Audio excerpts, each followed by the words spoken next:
Amen bantwana bezithunywa, welcome back to my channel. Thank you so much for liking, subscribing and commenting. Today we are going to talk about forgiveness.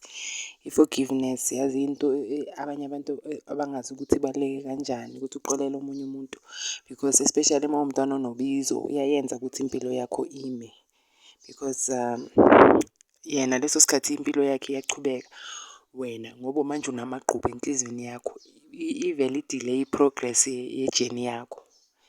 Forgiveness is to let go of anger, resentment and hurt caused by someone's action and giving up the desire to revenge or punishment. Forgiveness is a process. It can be challenging but bring peace and healing.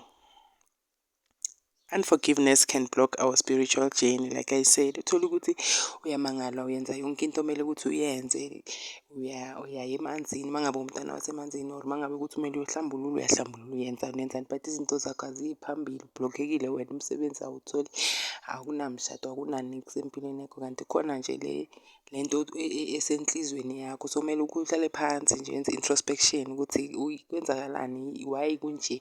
Uthola ukuthi khona umuntu loyo umbambe ngenhliziyo and isithunywa sakho asiyifuni lento leyo, ngoba isithunywa si-pure, sifuna into ezi-right ngaso sonke isikhathi.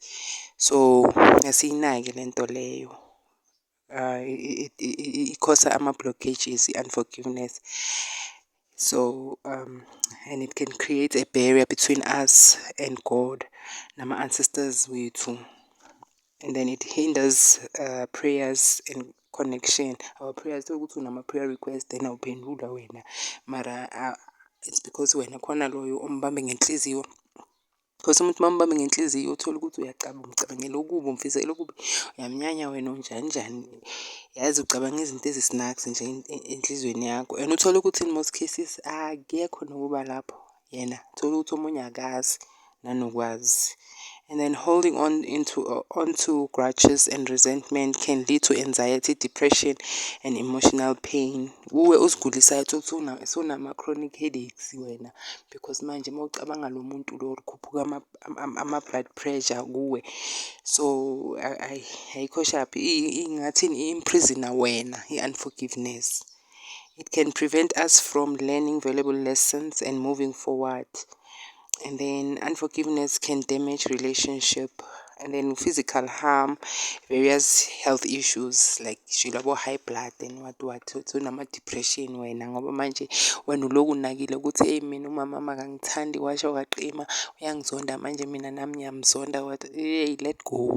So asizifundiseni ukuxolela for our sake kakhulu, yabo.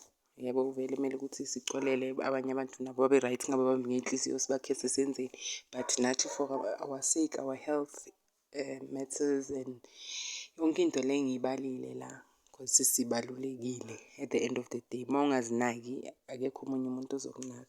Amen bantwana bezithunywa, ngiyabonga. Thank you for watching.